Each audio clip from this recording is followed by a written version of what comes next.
할렐루야. 오늘은 11월 24일 화요일입니다. 오늘도 정시 매일 예배 참여하신 성도님들 한 분 한 분 사랑하고 축복합니다. 다 같이 사도신경을 고백하며 예배 자리로 나가겠습니다. 전능하사 천지를 만드신 하나님 아버지를 내가 믿사오며 그의 아들 우리 주 예수 그리스도를 믿사오니 이는 성령으로 잉태하사 동정녀 마리아에게 나시고 본디오 빌라도에게 고난을 받으사 십자가에 못 박혀 죽으시고 장사한 지 사흘 만에 죽은 자 가운데서 다시 살아나시며 하늘에 오르사 전능하신 하나님 우편에 앉아 계시다가 저리로서 산자와 죽은 자를 심판하러 오시리라. 성령을 믿사오며 거룩한 공예와 성도가 서로 교통하는 것과 죄를 사하여 주시는 것과 몸이 다시 사는 것과 영원히 사는 것을 믿사옵나이다. 아멘.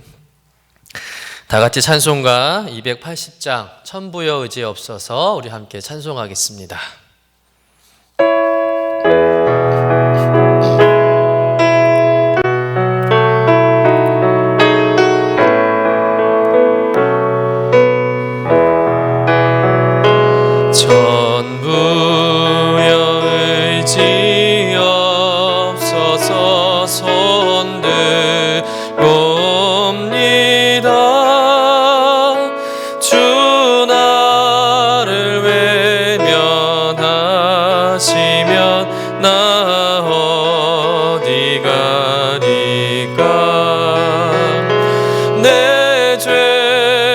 씻기 위하여 피 흘려 주시니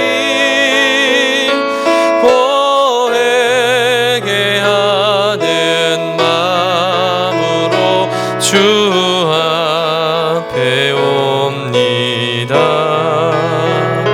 전부터 계신 주께서 죽을 죄인은 보혈로 구해 주시니 그 사랑 한없네. 내 죄를 씻기 위하여 피 흘려 주시니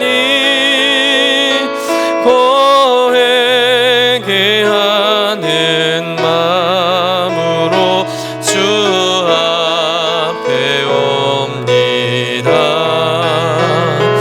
나 예수 의지함으로 큰 권능 받아서 주님께 구한 모든 것 늘 얻겠습니다. 내 죄를 씻기 위하여 피 흘려 주시니 고백게 하는 마음으로 주 앞에 옵니다.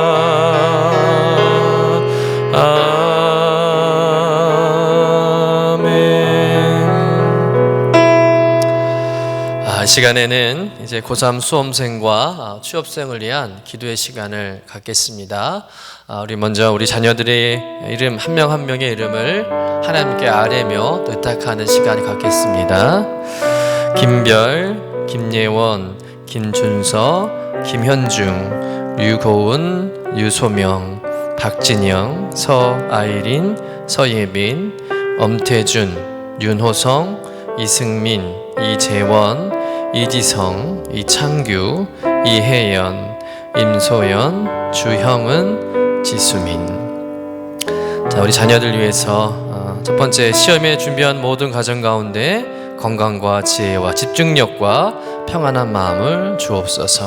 두 번째 수능과 또 취업 기간을 통해서 나를 도우신 하나님을 만나는 귀한 시간이 될 수 있도록 인도하여 주옵소서. 세 번째, 하나님의 계획하심을 범사에 인정하며 하나님의 인도하심을 기대하며 기도할 수 있도록 도와주옵소서. 우리 기도의 점을 가지고 우리가 함께 합심해서 함께 기도하겠습니다. 하나님 아버지 감사합니다. 주님께서 사랑하시고 또 귀하게 여기시는 우리 자녀들, 이제 앞으로의 진로와 또 취업을 앞두고 하나님 열심히 공부하며 또 준비하는 과정 가운데 있습니다. 하나님 그 모든 과정 가운데 건강과 지혜와 집중력과 평안한 마음을 주시옵소서. 하나님 무거운 짐을 진 아이들에게 하나님 평안을 주시는 주님, 하나님께서 시험을 앞둔 또 취업을 앞둔 우리 자녀들에게 평안을 주시옵소서. 주님만이 우리의 자녀들의 마음을 다스려 주실 줄로 믿습니다. 임박해 오는 시간 앞에서 초조해지지 않게 하시고 두려워하지 않게 하시고 모든 불안감 거두어 주시고 평안함으로 하나님 모든 과정 하나하나 최선을 다할 수 있도록 도와주실 줄로 믿습니다. 특별히 수능과 취업 기간을 통해서 나를 도우신 하나님을 만나는 귀한 시간 될 수 있도록 도와주옵소서. 하나님의 계획하심을 범사에 인정하며 하나님의 인도하심을 기대하며 기도하는 우리 믿음의 자녀들 될 수 있도록 도와주실 줄로 믿습니다. 특별히 하나님 아버지, 정말 우리 부모님들의 기도와 성도님들의 기도가 저들에게 큰 힘이 되게 하시고 또 용기가 될 수 있도록 주님 이 기도를 통해서 역사하여 주시옵소서. 하나님을 경외하고 또 하나님을 의지하는 믿음의 자녀들로 거듭나는 그런 연단의 과정, 축복의 과정 될 수 있도록 저들의 진로와 미래를 주님께서 축복하여 주시옵소서. 모든 것 주님께 의탁하오며 거룩하신 예수님의 이름으로 기도드립니다. 아멘. 다 같이 매일의 기도 함께 드리시겠습니다. 참 평강의 주님, 오늘도 새로운 하루를 주시고 복되게 하시니 감사합니다. 하늘에 속한 자, 하나님의 자녀로서의 삶을 권세로 살게 하시며 오직 하나님의 말씀을 즐거워하며 따라 살게 하심을 감사드립니다. 다윗처럼 오직 우리 주님만을 내 앞에 모시고 오직 주님만이 우리의 전부이심을 고백하는 삶이 되게 하시고 그러므로 인해 주님께서 늘 우리의 전부가 되어주심을 경험하고 누리는 삶이 되게 하옵소서. 우리의 가정과 교회를 위해 기도합니다. 일터를 위해 간구합니다. 나라와 민족들을 위해 주님의 은혜를 구합니다. 구원과 치료와 회복의 은혜를 내려주셔서 어그러진 모든 것들이 바로 세워지게 하시고 평화를 이루게 하옵소서. 이제 일상이 된 경건의 일과를 통해서 성령의 충만, 성도의 영화를 이루게 하옵소서. 주님 사랑합니다. 언제나 자기 눈동자와 같이 우리들을 사랑하시는 주 예수 그리스도의 이름으로 기도드립니다. 아멘. 오늘 우리에게 주시는 하나님의 말씀은 다니엘서 4장 19절부터 27절까지의 말씀입니다. 함께 받들어 읽겠습니다. 벨드사살이라 이름한 다니엘이 한동안 놀라며 마음으로 번민하는지라 왕이 그에게 말하여 이르기를 벨드사살아 너는 이 꿈과 그 해석으로 말미암아 번민할 것이 아니니라. 벨드사살이 대답하여 이르되 내 주여 그 꿈은 왕을 미워하는 자에게 응하며 그 해석은 왕의 대적에게 응하기를 원하나이다. 왕께서 보신 그 나무가 자라서 견고하여지고 그 높이는 하늘에 닿았으니 땅끝에서도 보이겠고 그 잎사귀는 아름답고 그 열매는 많아서 만민의 먹을 것이 될 만하고 들짐승은 그 아래에서 살며 공중에 나는 새는 그 가지에 깃들었나이다. 왕여 이 나무는 곧 왕이시라. 이는 왕이 자라서 견고하여지고 창대하사 하늘에 닿으시며 권세는 땅끝까지 미치심이니이다. 왕이 보신즉 한 순찰자 한 거룩한 자가 하늘에서 내려와서 이르기를 그 나무를 베어 없애라. 그러나 그 뿌리의 구루터기는 땅에 남겨두고 새와 노줄로 동이고 그것을 들풀 가운데 두라. 그것이 하늘 이슬에 젖고 또 들짐승과 더불어 제 몫을 얻으며 7대를 지내리라 하였나이다. 왕의 그 해석은 이러하나이다. 곧 지극히 높으신 이가 명령하신 것이 내 주 왕에게 미칠 것이라. 왕이 사람에게서 쫓겨나서 들짐승과 함께 살며 소처럼 풀을 먹으며 하늘 이슬에 젖을 것이요 이와 같이 7대를 지낼 것이라. 그때 지극히 높으신 이가 사람의 나라를 다스리며 자기 뜻대로 그것을 누구에든지 주시는 줄 아시리이다. 또 그들이 그 나무 뿌리에 구루터기를 남겨두라 하였은즉 하나님이 다스리시는 줄 왕이 깨달은 후에야 왕의 나라가 견고하리이다.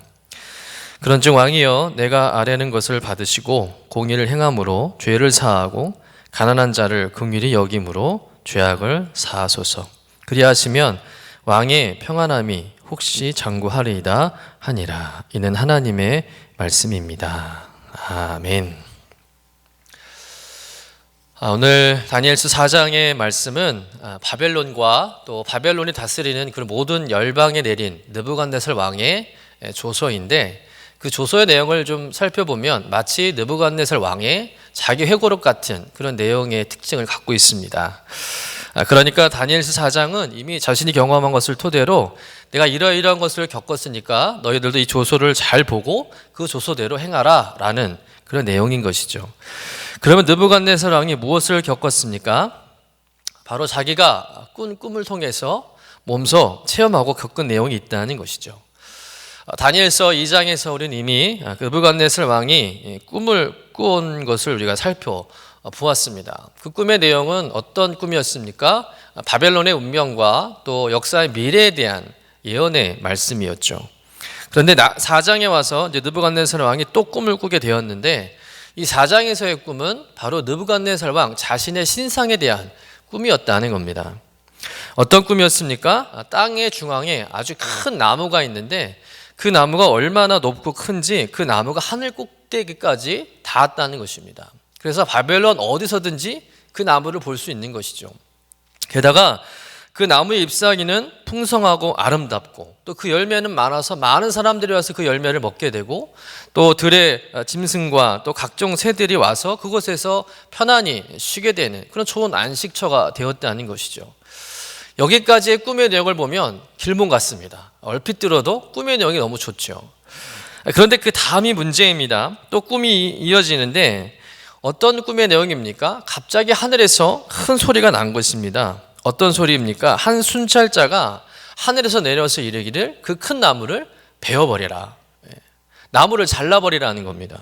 그리고는 그 나무에서 쉬고 있는 짐승들과 새끼를 다 흩어버리고 또 남아버린 그 구루터기는 철과 노줄로 꽁꽁 동여매어서 더 이상 자라지 못하도록 만들어버리라는 것이죠.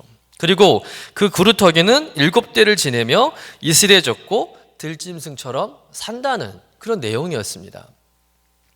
이 꿈의 내용을 보면 앞에 전반부와는 좀 다른, 좀 심상치 않은 내용인 것을 우리가 즉시 알 수가 있습니다. 여러분, 그렇게 대단하고 또 우러러 볼만한 큰 나무가 한순간 배임을 당하고 구루터기만 남아서 철과 노줄에 묶여 허벌판에 이슬해졌고 또 들짐승과 함께 지낸다는 것은 별로 좋은 일 같지는 않습니다. 도대체 이 꿈은 어떤 의미를 가지고 있는 것일까요? 느부갓네살 왕이 지난번 꿈으로도 굉장히 번민하고 괴로워했는데 또 이번 꿈을 꾸고도 또 번민에 빠진 겁니다. 그래서 그 즉시 바벨론의 지혜자들을 불러서 이제 자기 꿈을 해석하라고 한 거죠. 다행히 이번에는 자기가 꾼 꿈을 기억하고 있어서 그 꿈 얘기를 이야기해주고 이제 지혜자들에게 풀어내라고 한 것입니다. 그런데 이 바벨론 지혜자들은 그 꿈 이야기를 듣고도 해석을 못하는 거예요. 그러자 느부갓네살 왕이 첫 번째 꿈을 해석해준 다니엘이 퍼뜩 생각이 났겠죠. 서둘러 다니엘을 찾았고 그리고 다니엘을 불러서 자기의 꿈을 이야기해 줍니다. 그리고 이제 다니엘이 자기가 들은 그 느부갓네살 왕의 꿈을 이제 해석하게 되는 것이죠. 오늘 우리가 읽은 본문의 말씀은 바로 다니엘이 느부갓네살 왕의 꿈을 이제 해석해 주는 그런 내용입니다. 꿈의 해석은 이러합니다. 큰 나무는 바로 누구를 뜻한다고 말하고 있습니까? 바로 느부갓네살 왕을 뜻한다는 거죠. 우리 본문 22절의 말씀을 같이 한번 읽어보도록 하겠습니다. 시작. 왕이여 이 나무는 곧 왕이시라. 이는 왕이 자라서 견고하여지고 창대하사 하늘에 닿으시며 권세는 땅 끝까지 미치심이니이다. 그 거대한 나무, 하늘 꼭대기까지 닿았던 그 나무는 바로 당신 세상의 모든 권세를 가지고 누리고 있는 느부갓네살 당신을 의미한다. 그런데 그 나무가 순간 배임을 당하고 또 구루터기만 남고 그 구루터기가 새 줄과 노줄에 묶여 들에서 이슬을 먹고 들짐승과 같이 산다는 것은 당신이 가지고 있는 그런 모든 권세와 영광을 다 박탈당하고 사람들에게 쫓겨나서 들에서 7대를 보내게 된다는 것이죠. 여기서 7대라는 것은 뭐냐면 일반적으로 이제 성서학자들은 7년의 시간이다라고 이렇게 해석을 하는 경우도 많은데, 보통 성경에서의 7은 완전 숫자의 개념이죠.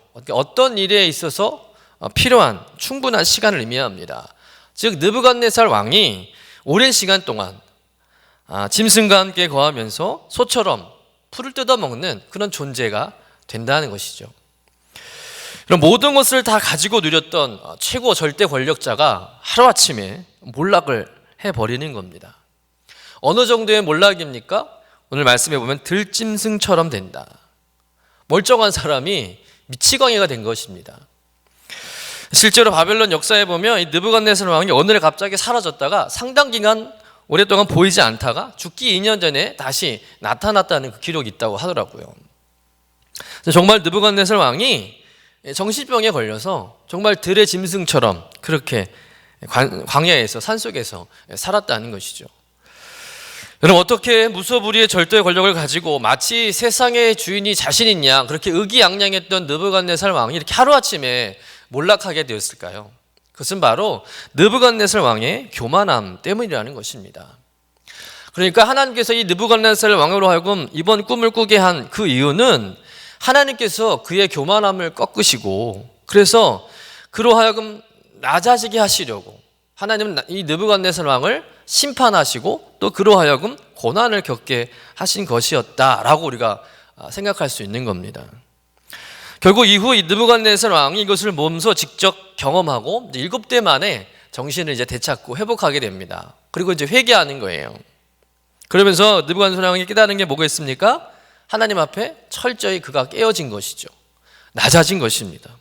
그리고 진심으로 하나님을 찬양하고 경배하죠. 우리 다니엘서 4장 37절의 말씀을 우리 같이 한번 읽어보겠습니다. 시작. 그러므로 지금 나 느부갓네살은 하늘의 왕을 찬양하며 칭송하며 경배하노니 그의 일이 다 진실하고 그의 행하심이 의로우심으로 교만하게 행하는 자를 그가 능히 낮추심이라. 하나님이야말로 하늘의 왕이시다. 지금까지는 자기가 이 세상의 주인이라고 생각했는데 이 세상의 진정한 주인은 나 느부갓네살 왕이 아니라 하나님이다 라고 인정을 하고요. 그분이 하는 일은 모두 참되고 공의롭고 그분은 교만한 자를, 나같이 잘난 척하는 자를 낮추시는 분이라고 하나님을 찬양하고 경배했다는 것이죠. 그럼 오늘 이 말씀을 통해서 우리가 깨닫는 영적 교훈은 무엇일까? 그래서 한마디로 말하면 회개를 통한 낮아짐은 하나님을 만나게 되고 알게 되는 귀한 통로라는 것입니다. 다시 한번 말씀드리면 회개를 통한 낮아짐은 바로 하나님을 만나게 되는 기회요, 통로라는 것이죠. 여러분, 다니엘은 왜 하나님께서 느부갓네살 왕을 심판하시는지, 왜 그러하여금 그런 고난을 겪게 하시는지 그 이유를 너무나 분명하게 알고 있었다는 겁니다. 그 이전에 느부갓네살 왕이 첫 번째 꿈을 해석해 주잖아요. 그 해석을 통해서 이 느부갓네살 왕은 정말 소름이 돋을 정도로 하나님이 어떤 분인가를 알게 됩니다. 그런데 그것을 알게 된 이후 그가 이어서 한 행동은 어떤 행동입니까? 다니엘서 3장에 보면 27m나 되는 거대한 금신상을 만들어 놓고는 모든 백성들로 하여금 그 앞에 엎드려 절하라 명령을 하는 거죠. 그리고 절하지 않으면 뜨거운 풀무불에 다 죽여버리겠다는 그런 말도 안 되는 법을 만들어서 시행을 하는 겁니다. 그 꿈 사건으로 인해서 느부갓네살 왕이 뭔가 교훈을 받고 좀 깨달은 게 아니라 오히려 혹시나 자신의 왕권이 약해질까 위태해질까 염려하고 두려운 마음에 자신의 그 권력을 더 강화시키고자 금신상을 만들어서 이용하려고 했던 것이죠. 그런데 그 일에서 어떤 일이 벌어집니까? 다니엘의 세 친구들이 그 금신상 앞에 절하는 것을 거부하잖아요. 거절합니다. 그로 인해서 그들이 끝내 맹렬히 타는 풀무불 속에 들어가게 되죠. 그런데 놀라운 일이 벌어지지 않습니까? 그 뜨거운 불 속에 들어갔음에도 이 다니엘의 세 친구들이 머리털 하나 타지 않고 그리 죽지 않고 멀쩡히 살아나온 겁니다. 느부갓네살 왕이 그것을 두 눈으로 직접 목격을 했어요. 그것을 보고는 느부갓네살 왕이 하나님을 자기의 볼목 찬양합니다. 하나님 말고는 사람을 구원할 다른 신이 없다 라고 인정까지 해요. 그런데 그것은 그저 그의 말로만 입으로만 그렇게 말한 것뿐이지 그의 마음 가운데 실제로는 여전히 하나님을 두려워하지 않는다는 겁니다. 하나님의 살아계심을 깨닫지 못했다는 것이죠. 아직도 느부갓네살 왕은 정신을 못 차리고 하나님 앞에 깨지지 않는 거예요. 여전히 세상을 다스리고 통치하는 자는 하나님이 아니고 나 느부갓네살 왕이다. 그리고 이 세상의 주인은 바로 나라고 생각하는 거예요. 그럴 수밖에 없는 이유가 당장 모든 세계가 자기 앞에서 벌벌 떨고 자기에게 굴복하는 것을 그가 직접 경험하기 때문에 그래요. 여전히 자기가 왕입니다. 모든 사람들이 자신의 신처럼 떠받들고 있는 거예요. 세상 사람들이 다 부러워할 만한 호사를 누리고 있습니다. 그러니까 좀처럼 느부갓네살 왕이 하나님 앞에 자기를 낮추질 못하는 겁니다. 오히려 교만함이 또 하늘을 찌르게 되는 것이죠. 그러니까 이것을 보면서 참 사람이 변하고 하나님을 믿게 되는 일이 이게 쉬운 일이 아니구나라는 것을 깨닫게 됩니다. 여러분, 이 정도 경험이면 느부갓네살 왕이 하나님 앞에 막 꼬꾸러져 가지고 자기가 믿고 있었던 모든 신들을 다 버리고 하나님을 좀 믿을 만할 텐데 느부갓네살 왕은 전혀 그렇게 하지 않는다는 거예요. 여러분, 왜 그럴까요? 그에게 아직 가진 것이 많기 때문에 그래요. 그가 아직 누리는 것이 많기 때문에 그렇습니다. 그리고 그것이 영원할 거라 믿기 때문에 그래요. 여러분, 교만함은 바로 지금 내가 누리는 그 영광에서 시작됩니다. 그리고 그 끝없이 교만하게 한 이유 역시 그와 같다는 것이죠. 이제 오늘 본문 이후에 말씀해 보면 다니엘이 느부갓네살 왕의 꿈을 해석해주고 이제 진심으로 충원을 합니다. 왕이시여, 빨리 회개하시고 그리고 공의를 행하시고 가난한 자를 돌보는 선한 왕이 되시옵소서. 그러면 당신이 더 평안하고 장구할 것입니다 라고 진심으로 충원을 해요. 그러나 느부갓네살 왕은 그런 다니엘의 진심 어린 충원을 무시합니다. 회개하지 않아요. 하나님의 그 무서운 심판의 경고를 받았음에도 불구하고 느부갓네살 왕은 12달 동안 회개하지 않습니다. 도리어 자신이 지은 그 도성을 보면서 이건 다 내 거라고, 내가 만들었고 내가 지었다고, 이 모든 것의 주인이 바로 나라고 그렇게 막 자신의 위엄과 영광을 자랑합니다. 그런데 그 말이 끝나기가 무섭게 느부갓네살 왕은 왕궁에서 쫓겨나게 되고요, 들짐승과 함께 7대를 소처럼 풀을 뜯어먹는 그런 신세로 전락하게 됩니다. 다니엘이 꿈을 해석한 대로 그대로 된 것이죠. 그럼 다니엘이 그 해석한 그대로 또 다니엘의 말을 진지하게 듣고 그가 회개하고 낮아졌어도 느부갓네살 왕에겐 이런 일이 일어나지 않을 수도 있었던 겁니다. 그러나 결국은 그 낮아짐으로 인해서 느부갓네살 왕이 무엇을 깨닫습니까? 하나님이야말로 진정한 세상의 주인이시다. 지금까지 내가 주인인 줄 알았는데 나는 주인이 아니다. 이 세상의 진정한 주인은 내가 아니라 하나님이다. 그러면서 이 느부갓네살 왕이 하나님을 제대로 알게 되고 하나님을 만나게 되었다는 것이죠. 그리고는 이것을 그냥 자신의 개인적인 경험으로 그냥 묻어두고 끝내는 것이 아니라 어찌 보면 자신의 그 부끄러운 경험일 수 있는데 그 부끄러운 경험을 통해서 자신이 회심하게 된 것을, 하나님을 알게 된 것을 간증하면서 모든 백성들이 이것을 알게 하도록 조서까지 만들어서 공포하게 한 것이죠. 어찌 보면 느부갓네살 왕은 참 비싼 수업료를 낸 격입니다. 여러분, 배움에는 언제나 수업료가 필요하잖아요. 그런데 아마 역사상 가장 비싼 수업료를 지불한 인물이 느부갓네살 왕이 아닐까. 지극히 높으신 하나님께서 사람의 나라를 다스리시고 또 하나님의 뜻대로 그 나라의 권세를 누구에게든 줄 수도 있고 다시 빼앗을 수도 있는 분이라는 것을 배우기 위해서 이 느부갓네살 왕은 하루아침에 왕의 권좌에서 내려와 들판에서 7년 동안 풀이나 뜯어먹는 그런 비참한 존재로 살아야 했다는 것이죠.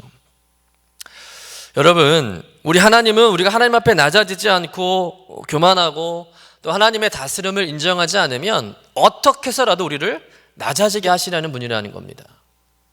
천부여 의지 없어서 두 손 들게 나오게 하시는 분이라는 거예요. 비싼 수업료를 내게 해서라도 우리를 하나님 앞에 철저히 낮아지게 하시고 깨지게 하시는 분이 우리 하나님이신 줄로 믿습니다.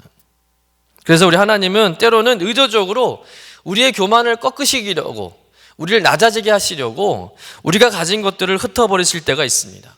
또 잠시 가져가실 때가 있어요. 우리가 인생의 밑바닥을 경험하도록 하실 때가 있습니다.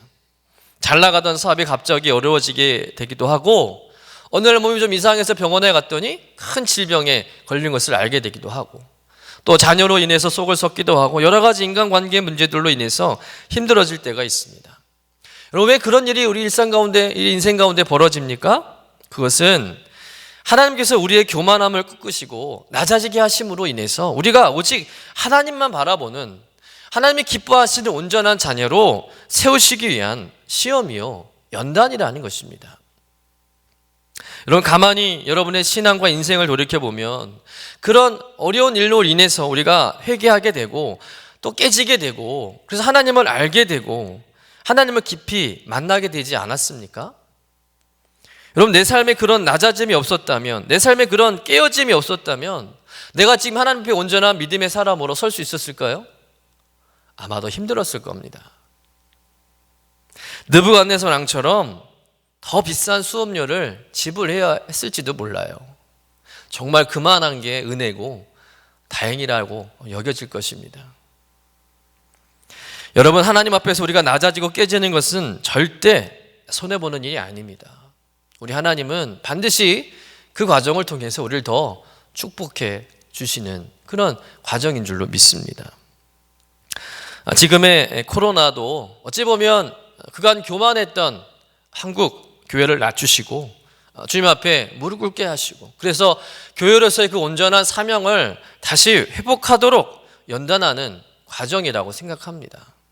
지금 보면 한국 교회마다 또 연합하면서 정말 놀라운 뜨거운 회개 운동, 기도 운동이 일어나고 있습니다. 여러분, 이때를 놓치지 않고 하나님 앞에 겸손히 낮아지기를 간절히 축원합니다. 낮아지면 그곳에서 하나님을 보게 되고 하나님을 만나게 됩니다. 오늘도 세상에 대단한 성공과 출세에 목매어서 그것을 목적으로 내 인생을 설계하고 그렇게 자신만만하며 살아가는 것이 아니라, 모든 것이 하나님의 주권 안에 있고 하나님 없이는 내가 살 수 없는 존재라는 것을 이거 인정하고 낮아지고, 그래서 하나님만 따르고 오직 하나님을 내 삶의 유일한 목적으로 삼고 살아가는 성도님 되시기를 주님의 이름으로 간절히 축원합니다. 기도하겠습니다. 한 개인의 생명과 한 나라의 운명을 주관하신 하나님, 높이고 낮추는 것도 흥하고 쇠하는 것도 다 하나님의 주권 안에 있음을 믿습니다. 특별히 우리의 교만함을 꺾으시고 깨지게 함으로 우리가 진심으로 회개하고 낮아지는 것이 하나님을 만나게 되는 은혜의 통로라는 사실을 기억하게 하여 주옵소서. 그래서 나도 모르게 높아지려고 했고 하나님 없이도 잘 살 수 있을 거라 자신하며 인생을 계획했던 우리들의 어리석음을 깨닫게 하시고, 낮은 자의 마음으로 하나님만 의지하며 하나님만을 내 삶의 주인 되신 분으로 고백하며 살아가게 하옵소서. 오늘도 상황과 조건에 관계없이 하나님의 뜻을 구하는 겸손한 자 되게 하여 주옵소서. 감사드리며 거룩하신 예수님의 이름으로 기도드립니다. 아멘. 이제는 우리의 구세주가 되시며 대속자가 되시는 예수 그리스도의 구속의 은혜와 아버지 하나님의 사랑과 성령님의 교통하시는 은총이 오늘도 함께 예배하는 유신의 모든 권속들 위에 영원토록 함께 하시기를 간절히 축원하옵나이다. 아멘.